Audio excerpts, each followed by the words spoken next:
안녕하십니까. 좋은 생각입니다. 비앙키 아리아 2로드를 타고 어제 시오리 야간 라이딩을 다녀왔습니다. 밤인데 아직은 선선해서 라이딩하기는 딱 좋은데 현재 여기는 미음나루로 올라가고 있습니다. 이 미음나루를 올라가는데 적절한 배터리를 사용하는 연습이 된다면 여기 오를 때도 상당히 편할 거라고 생각합니다. 비앙키 2로드 아리아가 두 번째다 보니까 살짝 적응을 하긴 했는데요. 적응을 해서 이렇게 미음나루 정상까지 올라가는데 큰 불편 없이 올라가게 됐습니다.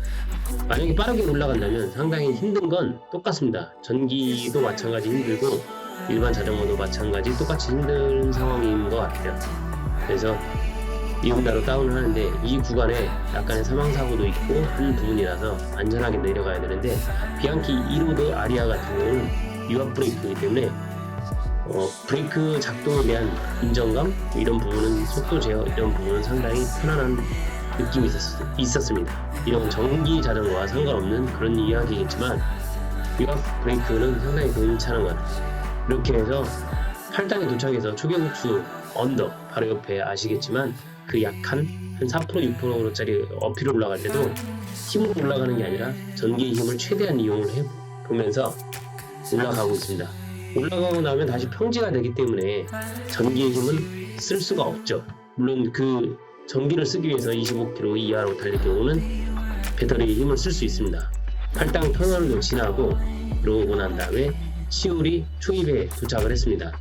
초입에 도착할 때는 26 정도, 26, 7, 8 이 정도, 30 정도를 달리기 때문에 전기의 힘을 쓰지 않다가 일정 부분을 지나고 난 후에 6%, 8% 이렇게 언덕이 올라가기 시작하면서 배터리를 사용하게 되는데 여기서도 마찬가지 얼만큼 파워를 쓰느냐에 따라서 전기를 사용하느냐, 사용하지 않느냐에 구분을 할 수 있지만 어느 정도 8% 넘어간다면 전기를 어느 정도 사용을 하게 된다고 봐집니다. 전기 배터리의 파워를 갖다가 개인적으로 빨강으로 해놓고 올라갔습니다. 빨강으로 하고 올라가니까 조금 더 천천히 돌렸을 경우 이 모터도 파스 방식이기 때문에 내가 어느 정도 RPM이 나와주면 그거에 반응을 해서 파워를 쓰기 때문에 적절하게 파워를 쓰고 올라가면 그만큼 빨라질 수 있다라고 봐요. 전기 로드를 타고 어필에서는 거의 다 스트라바 기록은 다 PR을 찍는 상황이 되더라고요.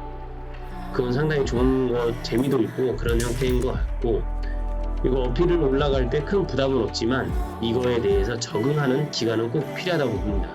적응을 하고 난 후에 그런 후에 배터리를 사용을 적절하게 하면 딱 좋은 것 같아요.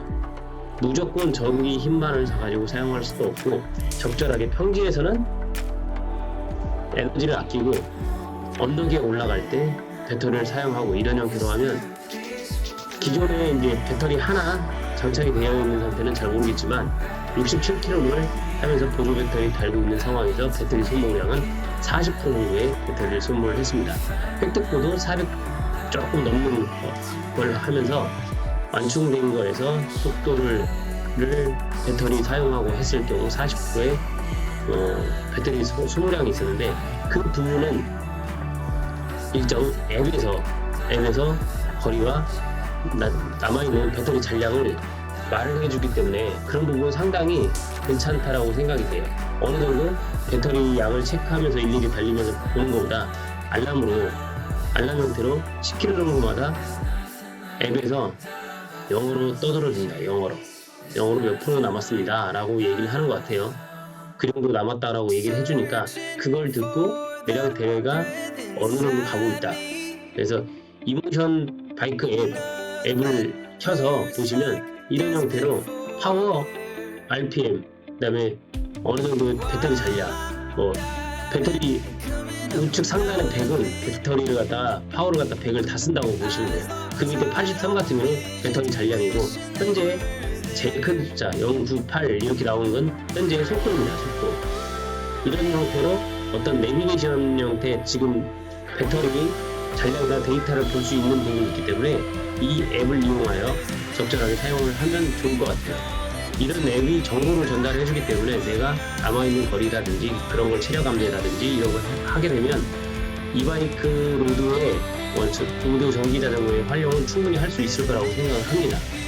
물론 이게 제가 두 번째 타다 보니까 이런 전반적인 부분에서 약하게 뭐 이 숙지가 되지 않은 부분도 있지만 두 번째 타보고 이렇게 시오리 어필을 해보니까 어필을 하면서 이때 내가 전기를 쓰면 되고 어느 정도의 전기를 쓰면 되겠다라는 요령이 생기더라고요. 요령이 생겨서 그런 부분은 상당히 적응을 하고 난 후에 적응할 때까지는 어느 정도 시간을 투자하시는 게 좋을 것 같다는 생각합니다. 장비가 바뀌고 나서 숙지를 하고 난 후에 그 다음에 이 장비를 내가 어떻게 써야 될지 그런 부분을 숙지하고 하면 연습하면 좋지 않나라는 생각을 해요. 그래서 그렇게 해서 10월이 정상에 도착을 했는데 아니나 다를까 10월이 초이 상거리부터 10월이 정상까지 제 기록 개인 PR은 획득이 되더라고요.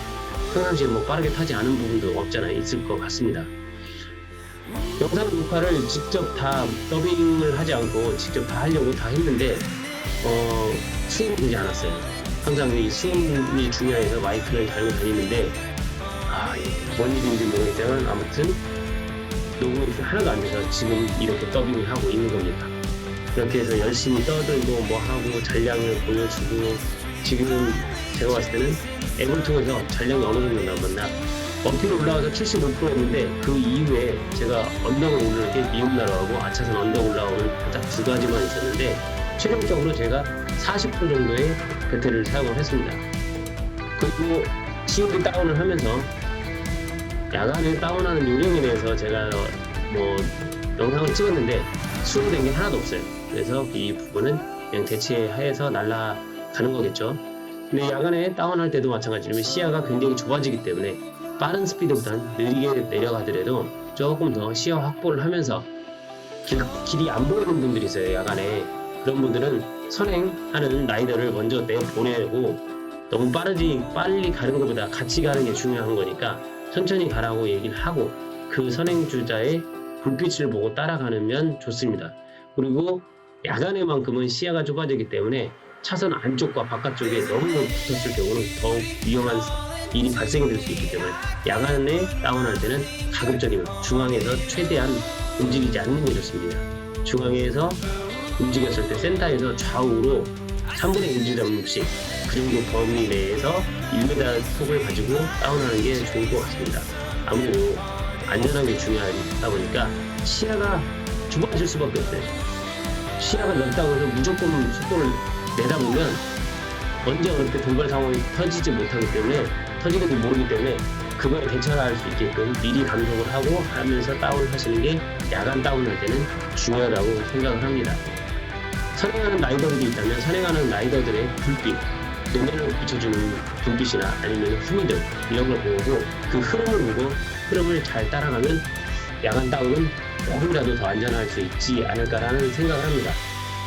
그렇게 CO리를 내려오고 난 후에 미음나루 그 리버스죠. 다시 돌아오는 길에 보니까 이제 어느 정도 이 바이크를 요령이 생겼다고 천천히 회전을 했을 경우 천천히 배터리 지원도 약하게 돼요.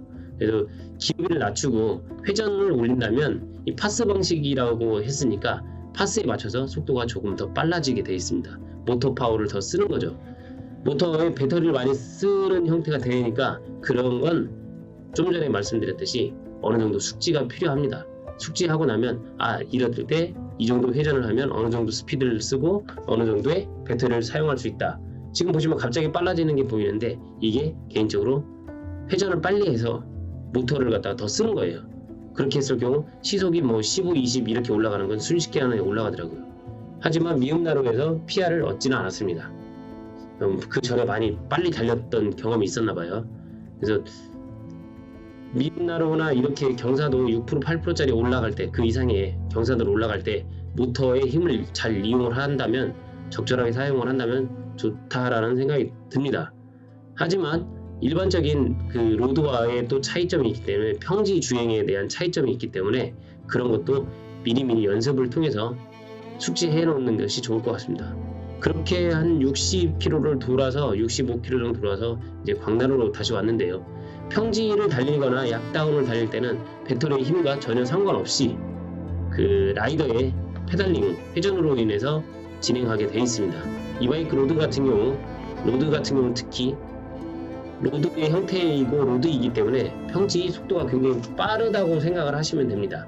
하지만 일반 자전거의 모터나 이런 걸 달리면서 그 무게가 늘어나기 때문에 그거에 대한 마이너스는 있다고 보시면 되고, 마지막에 이렇게 한강에서 빠져나오는 길에 9길이죠. 9길. 여기 걸어서 올라가고 뭐 타고 올라갈 때는 조금 힘든데 혹시나 해서 이쪽으로 한번 올라가 봤습니다. 여기서도 마찬가지 회전을 최대한 줘서 하는데 모터가 파워가 좋아서 그런지 모르겠지만 앞바퀴가 살짝 들리는 현상도 있었거든요. 아무래도 MTB를 탔던 그게 있어서 앞을 눌러주면서 잘 탔지만 편안하게 탔습니다. 그렇게 이제 이 비앙키 2로드 시승을 거의 다 마무리하고 돌아오는 길에 마지막에 모터를 어떻게 더 활용을 할지 여러 번 테스트를 하면서 돌아왔는데요. 이 바이크 로드 같은 경우 일정 기간, 어느 정도 적응 기간이 필요하다고 생각하는 자전거입니다. 구매를 원하신다면 한번 생각을 해보시고 테스트 해본 후에 지르시는 걸 추천해 드립니다. 감사합니다.